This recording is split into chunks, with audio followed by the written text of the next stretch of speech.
అందరికీ welcome back to Shravani current affairs. ఈరోజు వీడియోలో అంతర్జాతీయ గణిత దినోత్సవం గురించి తెలుసుకుందాం. అంతర్జాతీయ గణిత దినోత్సవం ఇంటర్నేషనల్ డే ఆఫ్ మ్యాథమెటిక్స్ ఏటా మార్చి 14న నిర్వహిస్తారు. దీన్నే Friday, pi day, not Friday, pi day మ్యాథ్స్లో సింబల్ ఉంటుంది కదా పై, అది అన్నట్టు పై డే అని కూడా పిలుస్తారు. నిత్య జీవితంలో గణితం పోషించే పాత్రతో పాటు సైన్స్ అండ్ టెక్నాలజీ, ఇంజనీరింగ్, ఆర్థిక శాస్త్రం లాంటి వివిధ రంగాల్లో మ్యాథ్స్ ఉపయోగాలపై ప్రజల్లో అవగాహన కల్పించే ఉద్దేశంతో దీన్ని జరుపుతారు.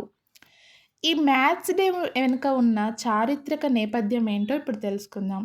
పై అంటే మ్యాథ్స్లో సింబల్ ఉంటుంది కదా అది, దాని విలువ సుమారు 3.14.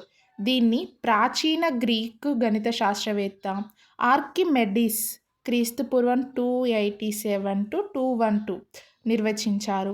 అయితే స్విట్జర్లాండ్కు చెందిన గణిత శాస్త్రవేత్త లియోన్హార్డ్ యూలర్ 1737లో పై విలువను ఉపయోగించాకే దీనికి శాస్త్రీయ ఆమోదం దక్కింది. అమెరికాకు చెందిన భౌతిక శాస్త్రవేత్త లేరీ షా 1988లో 3.14కు అనుగుణంగా మార్చి 14న మొదటిసారి పై డేని నిర్వహించారు. పై డేని ఎప్పుడు నిర్వహించారు అనంటే 1988లో. ఎవరు నిర్వహించారు? అమెరికాకు చెందిన భౌతిక శాస్త్రవేత్త లేరీ షా. నెక్స్ట్ 2009లో ఐక్యరాజ్య సమితి మార్చి 14ను అధికారికంగా పై డేగా ప్రకటించింది.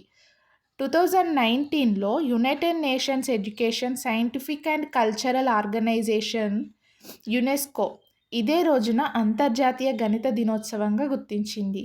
ఈ 2025 అంతర్జాతీయ గణిత దినోత్సవం యొక్క థీమ్ ఏంటిది అనంటే నినాదం గణితం, కళ, సృజనాత్మకత. దీన్నే యునెస్కో ప్రకటించింది. Mathematics, art and creativity. Okay, video నచ్చితే లైక్ చేయండి, షేర్ చేయండి, సబ్స్క్రైబ్ చేసుకోండి. అలాగే ఇలాంటి మరిన్ని యూస్ఫుల్ వీడియోస్ కోసం మన ఛానల్ని ఫాలో అవుతూ ఉండండి.